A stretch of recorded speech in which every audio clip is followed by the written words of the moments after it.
Hello, today we're looking at the Evaton Technologies CLX clocks.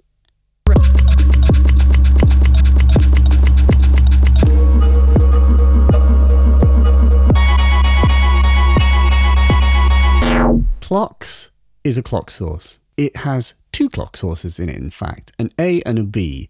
The reason that CLX exists was Russ Hoffman from Evaton Technologies saying, I kind of make things that I need. I needed clock sources because what I didn't want to do was I didn't want to use up LFOs just for the duties of getting my sequences going.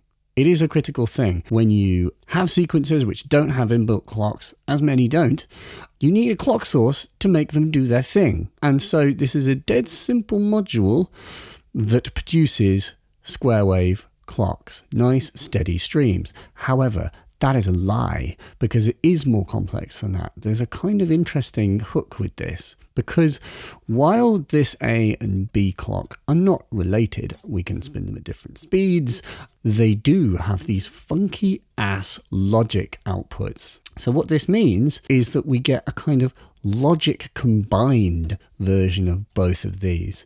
So while their speeds are independent, you get these interesting interactions that occur with them. And so the two logic outputs we have are AND, which means that this and this need to be high. They need to be making a high voltage, which is 8 volts, by the way. It goes 0 to 8. They have to both be high for that to occur. And this is a lie. This says XOR, but it's not. It's XNOR. XNOR means that if none of them are making a gate, then a gate appears. And if both of them are making a gate, then a gate appears. And if one of them is and the other one isn't, no gate appears. All you need to know is that these are different. And what is interesting here is this idea. The A output is A, the B output is B, the AND is a funky combination where they both have to be high, and the XNOR is a slightly different one where they have to both be off or they have to both be on. And what it means is that when you start mashing these things together and you get them close to each other, you get them at different frequency ratios, you find, especially when you're using all four of these outputs together, you get all kinds of polyrhythmic interactions. You get a kind of musically related thing going on because obviously these are related to these, but they are different. So it lends itself to being an excellent master clock.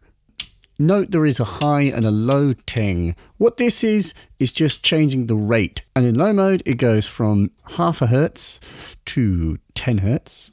But when you kick it into high, it goes from 7 to 135. So quite low frequency, but audible. So what you can do is do drones, sort of drone stuff, and you can get some crazy kind of pulse width modulation-y style effects, especially when you drone audio rates using logic. So sit with me a while and we'll mess with this. Here, the CLX is controlling the 4MS spectral multiband resonator, which is an extraordinarily pretty thing, which makes beautiful tones out of nothing. So what you're going to hear is output A first. So as I turn this up,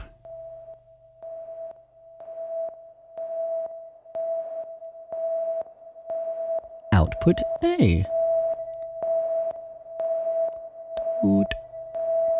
Doot dilla doot doot. We're in low mode here. High, low. And it's just making a simple square wave. Nice and regular.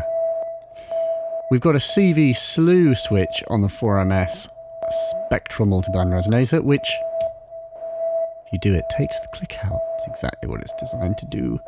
So that you can use square waves to just trigger the bands on this thing.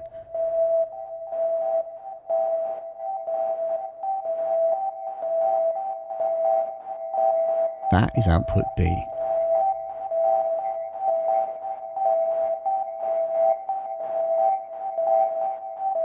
But they're phasing because this is sort of Steve Reichie territory. It's just two independent clocks which don't hear each other, which was the aim of his Music was to try and get musicians to play in and out of phase with one another without trying to be influenced by one another, to smoothly move the phases. It's nice just exploring the different kind of rhythms and relationships that just two notes can have.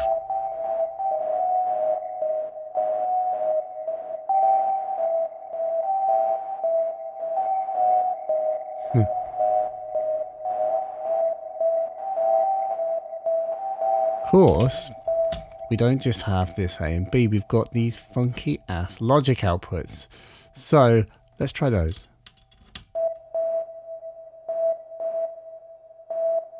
This is AND.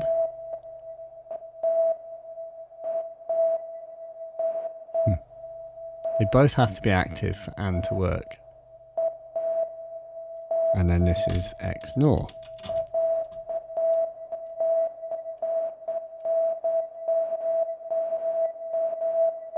And as they phase in and out, that affects the logic. The logic triggers differently because they're never actually quite lining up in the same way each time. Well, they are, but they phase in and out.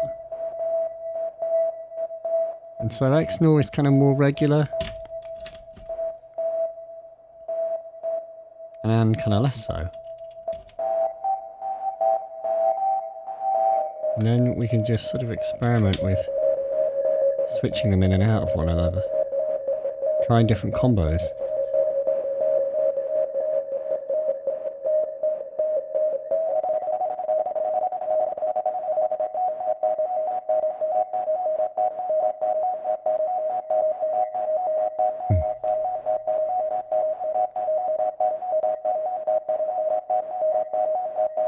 So you see, you get this little rhythm. They're not related, these clocks are not locked to each other, but they interact. And then it's just a question of finding interesting ratios and trying all the outputs and using the outputs to clock other things that do other things in the patch. So for example, we could use the AND output as well, and we can stick the AND output into the Turing machine to clock it. So the AND output is now clocking this. Whilst all this is still going on, then that Turing machine output I could stick into like the rotate CV or something. So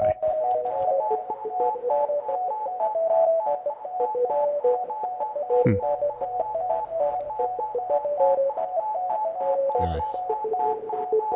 So B is this, A is this, and then this is actually the XNOR, whilst the AND is clocking a Turing machine which is rotating just this, this one is available to be rotated because these two are locked.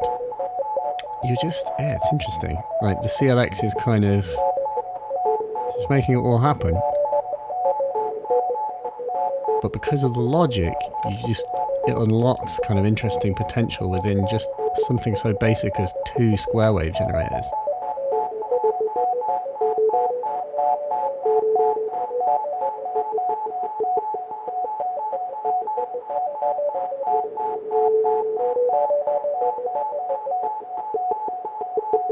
It's mad. As the clocks kind of drift together, that happens, and then they drift apart, then they come back together again.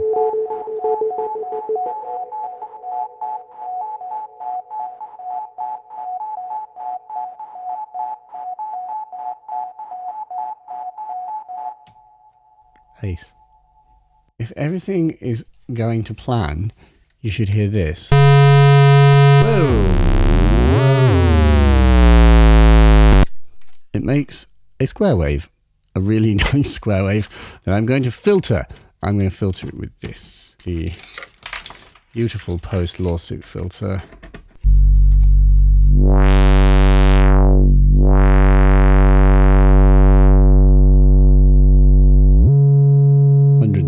Hertz or thereabouts.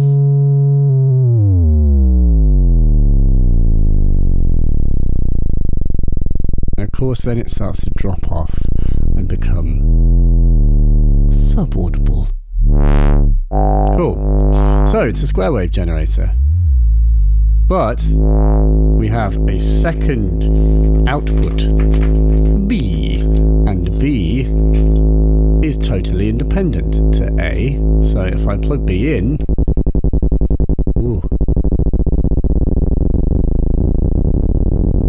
they start to do strange phasey things.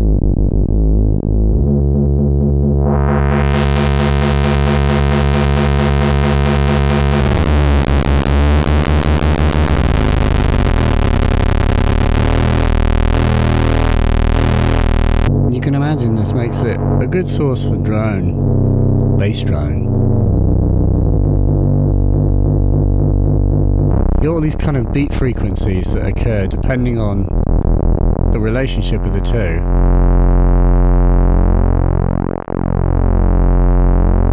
And it sounds like pulse width modulation as they kind of cancel each other out. And to that end, we have logic.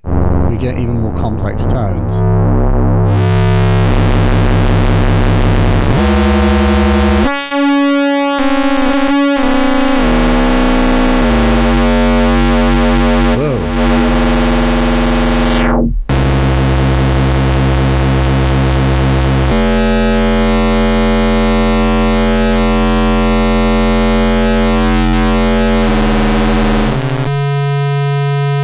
Ace. Here we have the clocks sort of being the backbone for an interconnected matrix of modules where we've got basically a radio music being modulated by a Turing machine which is being clocked by the clocks, and that radio music is running through a clouds, and that clouds is being triggered, all of the little stabs of clouds are being triggered by the AND output.